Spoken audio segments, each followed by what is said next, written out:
Hello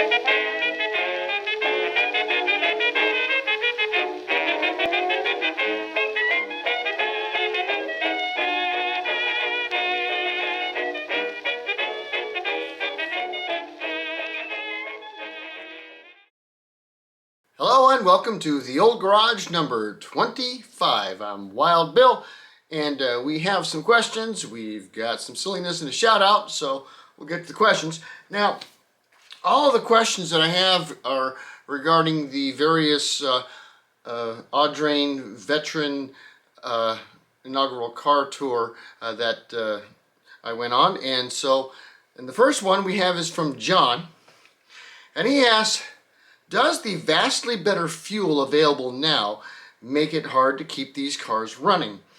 How do equally improved lubricants affect ongoing wear? Excellent question. Now, the thing is that the modern fuel and the higher octane is not in and of itself a bad thing for veteran and vintage cars, because the octane only means that you can press it even further before it will blow up on its own. And when you're talking about pre-World War I cars, they're not going to compress the fuel enough anyway.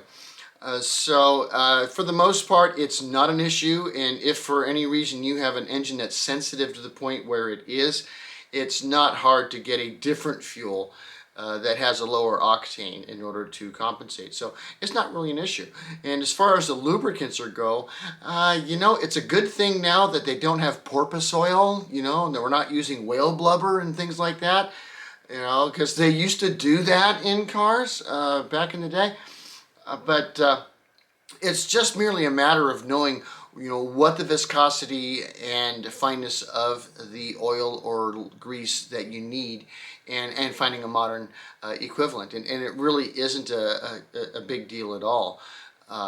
So in fact, it actually is helpful, because the modern stuff, at least, is a lot more pure. It's not going to cause as much wear because of impurities, found within the grease or the fuel, for that matter. The only time, it's really going to be a serious problem is, if you have a lot of leather components in your drive chain, which can happen with some of the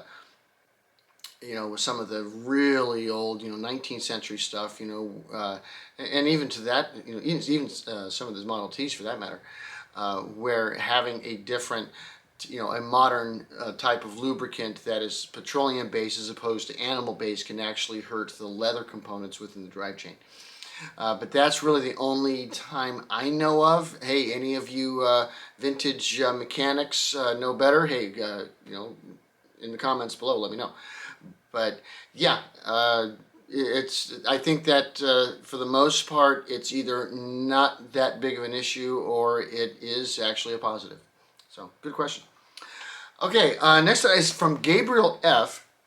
Now he asks, did cars have batteries before electric starters? And what kind of battery does the St. Louis take? Were 6-volt batteries the standard in the vintage era, or was there a variety? Okay, well, yes, batteries are older than starters. The electric starter didn't become standard on any vehicle until 1912, and that was the Cadillac. Prior to that, no, you didn't have electric starters at all. But you didn't necessarily have batteries. Some cars did and some cars didn't. Now, the St. Louis does have a battery. It is a 6-volt battery, and actually it has two of them. One is the regular battery, and then it has a backup battery. They're not in parallel or anything like that. They're just, you can switch from one battery to the other if one starts getting low, and they have to be charged separately. But if the car has a battery, or if it also has a magneto, that's also possible, you're going to have some sort of coil system or distributor in order to get the spark at the right time to the engine. Now, in the case of the St. Louis, that car has the same kind of ignition system that you would find on a early Model T, where you have coil box in which it has live power going to all of the spark plugs, but which one fires is based on the ground that is given, because it's basically holding all this power in limbo, and off of the flywheel from the drive shaft there are these little spots where it will make contact or ground with the coil box, or a particular box in the Model T's case, since it's a 4-cylinder, and will then provide a shower of sparks, so that, you know, as long as the piston's getting there and there's fuel there, there's a whole bunch of sparks happening and you're going to go. And the St. Louis is no different in that case, and that was actually not all that uncommon, you know, in the vintage era. At the same time, you also have cars that had magnetos, in which is a device that will provide direct current. It's think of it like kind of like a direct current generator, and it would do that, but also do it through a distributor system. But that was out long before there was ever there was ever a you know, an electric starter. In fact, at the same time that you had in ignition systems like that, you also had what was called hot tube ignition, where there was no electricity involved at all, and you just had to heat up a tube red hot that went through the cylinder, and it would ignite the fuel instead. So, you know, there was actually quite a variety of different ways to make it happen at the time. So, yeah, good question. Okay, now next question is from James MacArthur, and it's actually part of a discussion that we were having, but the bottom line is that what are my thoughts on driving the '04 St. Louis versus other cars? How do they compare, and how do they compare to driving modern cars? Well, here's the thing, is that when you're driving a car that's, say, 1933, 4, 5, once you've got synchro mesh and you have automatic advance and things like that, they're not that difficult to drive as long as you know how to drive a manual and know how to work a clutch. And then, of course, once you get into the automatics, you know, they're not difficult at all. But the cars, especially when you get pre-World War I, there's no one solid rule, because, I mean, I've driven quite a few, and they're not all the same at all. I mean, every car has its own little quirks. Whether it's, you know, the shifter is stiff, or it's a backwards, you know, to what you're used to, or you've got 4 pedals instead of 3 because your advance is on the floor, and of course you're having to work the advance, you know, in and of itself of the engine, you know, as well as working a choke if necessary, or maybe it's under the car. I mean, there's no single, you know, benchmark when it comes to driving a vintage car. I remember when I was driving my 1910 Pierce Arrow. I mean, it was just, you know, a beast to keep on the road, because again, there's no power steering, there's no power brakes, there's no power anything, and you know, and so you know, especially in a car that large, you know, a Model 66, I mean, it is just heavy. You know, once you got it moving and you're going in one direction, okay, you know, but you know, in that regard, it's kind of like a muscle car. You know, they're great on the straightaway, but don't try to turn the thing. And this was, you know, becomes an issue, which is one of the reasons why cars like the St. Louis, you know, were popular at that time, because they were very light. You know, these are cars that weighed less than 1,000 pounds, and so even though you had no power assist in anything, you only had rear wheel brakes, and even those brakes were tenuous at best.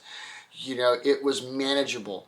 But it did take a lot of arm strength, it took leg strength, and it took a lot of concentration. You had to watch what you're doing. You still have to watch what you're doing, because they can be temperamental. You know, these are cars where, you know, you have direct mechanical feel to everything that's going on, and so you have to use that feel to go, okay, here's where I shift, okay, here's my brake point, all right, here's what I can and cannot do. You're really have to be more in tune with the machine itself when you're driving something that old.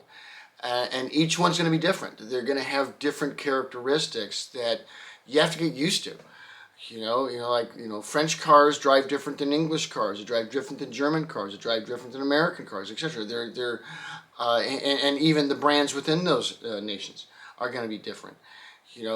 Where everything is on the car is going to be different. If you've been driving, a 1904 Winton, all day, and then you jump into, a Rolls Royce, it's going to be different. And then you jump into a Peugeot, and it's going to be even wildly more different. So there's just a lot of that going on with these cars. Nothing like modern cars whatsoever. Modern car, doesn't matter what brand it is. There's a standardization, and you know what to expect. And even if you don't, the car will tell you.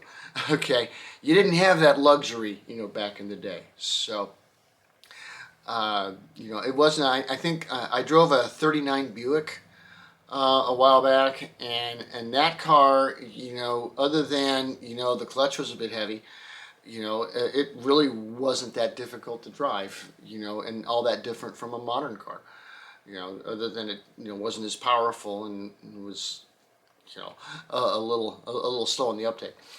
But there's a lot more physicality to driving a car of that era. So okay, so those were the questions I had. Alrighty, but we do have some silliness, and with all the whole driving questions and things that happen, and after watching everything on a drain, it says, okay, what would be, for my silliness, what would be my top 5 places I would not want to drive a pre-World War I car? Okay? I'd love to drive one wherever I can, but these 5 places, I don't want to drive one. Number 5, North Korea. Now, here's the thing about North Korea. It's not because of the terrain. It's not bad. It's not because of traffic, because they don't have any. The problem is that if I'm driving a car from pre-World War I, this is North Korea. They're probably going to take me at gunpoint to one of their concentration camps for me and my children and my grandchildren to live in. And then they're going to take the car and strip it down and try to learn new technology out of it.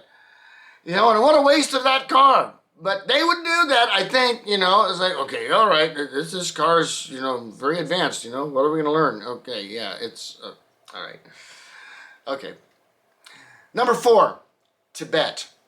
Now, the thing about Tibet is not that, the hills are horrible. Although that most, vintage cars couldn't handle them. A few could.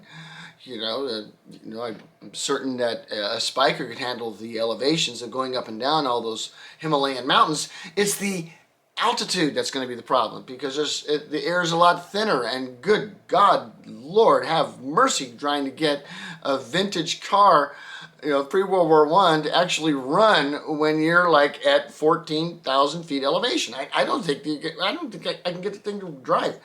So that's why my number 4 is Tibet. Number 3, Alaska.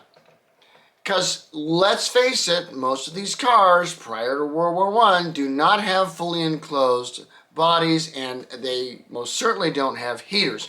Now, you could actually at that time get a heater for a car, but it was actually a foot warmer, that you could put a couple of lumps of coal in, and it had some vents on it, and it could keep your feet warm. But the rest of you is going to get frostbite if you're driving in Alaska in one of these old cars. So, no, I don't want to drive one in Alaska. A little too cold for me.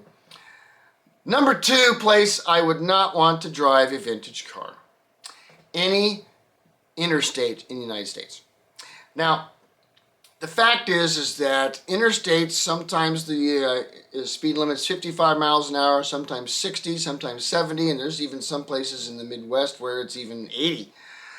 But most cars prior to World War I cannot reach that speed. And even if you had one that could, it was not designed to just sit there and cruise for hours and hours and hours at that kind of a speed. And so you're going to cause yourself an accident, because you're going to get rear-ended because you're not going to be able to keep up the speed.